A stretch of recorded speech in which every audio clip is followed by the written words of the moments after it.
ఓంకార్ అన్నయ్య dance icon 2 show దూసుకుపోతోంది.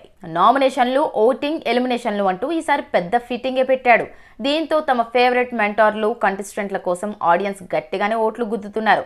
ఇక గత వారం నామినేషన్స్ లో ఏం జరిగిందో అందరికీ తెలిసిందే. మానస్ ని నామినేట్ చేస్తూ నిన్ను మరోసారి షో నుంచి గెంటేస్తానేమో అంటూ ఓవర్ యాక్షన్ చేసింది ప్రకృతి కంభం. అయితే ఈ కామెంట్లకి సీరియస్ అయ్యాడు మానస్. ఆ ఎపిసోడ్లో ప్రకృతితో పెద్ద డిస్కషనే జరిగింది. ఇక తన ఫ్రెండ్ మానస్ ని ఇలా అనడంతో అమర్దీప్ కూడా రెచ్చిపోయాడు. ప్రకృతికి ఇండైరెక్ట్ గా వార్నింగ్ ఇస్తూ మానస్ ని సపోర్ట్ చేసి టాప్ లో పెట్టాలంటూ తన అభిమానులని కోరాడు. దీంతో ఈ వారం ప్రకృతి టాప్ లో ఉంటుందా లేక మానస్ వస్తాడా అని అందరూ ఎదురు చూశారు.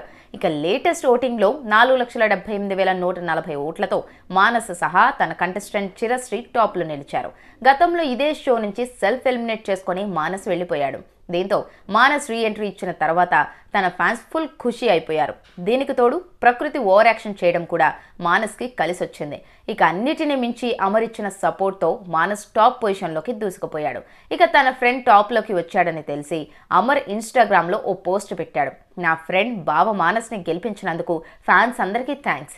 నీకోసం ఎర్రైనా అవుతా, సొరైనా అవుతా, నీ ఒక్కడి కోసం ఎప్పుడు పిలిచినా నేను వస్తా అంటూ తనకి ఎంత ఇష్టమో మరోసారి చెప్పాడు అమర్. ఇక సెకండ్ పొజిషన్లో ప్రకృతి నిలిచింది. 4,40,000కి పైగా ఓట్లు ప్రకృతి కంటెస్టెంట్కి వచ్చాయి. అంటే మానస్కి ప్రకృతికి దగ్గర 40 ఓట్ల వ్యత్యాసం ఉంది. ఇక మూడో స్థానంలో దీపికా రంగరాజు నిలిచింది. చివరి స్థానంలో ముమైత్ ఖాన్ రావడంతో ఆమె తన కంటెస్టెంట్తో పాటు ఎలిమినేట్ అయిపోయిందంటూ ఓంకార్ అనౌన్స్ చేశాడు. కానీ చివరిలో ట్విస్ట్ ఇస్తూ ఈ వారం నో ఎలిమినేషన్ అని సర్ప్రైజ్ చేశాడు. దీంతో నామినేషన్స్లో ఉన్న నలుగురు సహా బయట ఉన్న యశ్వంత్ కూడా ప్రీ ఫినాలేకి అర్హత సాధించారు. మరి ఈసారి డాన్స్ ఐకాన్ 2 టైటిల్ ఎవరు గెలుస్తారో చూడాలి.